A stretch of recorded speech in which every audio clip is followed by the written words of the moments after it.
Former President Bush 43 told you when Trump entered the race, he thought interesting, won't last. Won't last. Won't last. But when Trump started to rise, I think he became concerned because he saw this populism of Donald Trump getting in the way of America's position in the world. He gave you rare insight, though, into his criticism of Donald Trump. What did he tell you? One of the things he said was that one of the hallmarks of great leadership is humility. So when Donald Trump said, "I am my own advisor," Bush thought, and this is a quote, "Wow, this guy doesn't know what it means to be president." What was his tone when he talked to you about Trump? I think it was restrained. The Bushes are very restrained. And I also think that they realize they have a role to play as former presidents.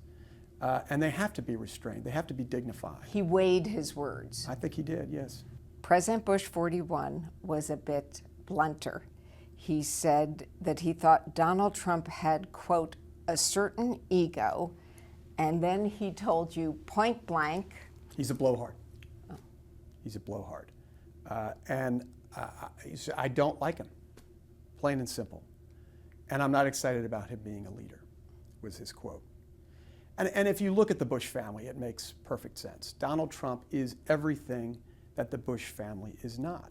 George Bush grew up thinking about the greater good. Donald Trump, I think, is manifestly narcissistic. It's part of his brand.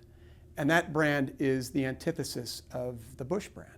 How do you think these two men feel that Donald Trump is now the standard bearer of the Republican Party? I think it's pretty clear if you look at their records and their views politically that, I'm going to quote George H.W. Bush, they're not excited about Donald Trump being our leader. That's not a leap of faith. That's pretty clear. And I think the most clear demonstration we get of that recently is Charlottesville.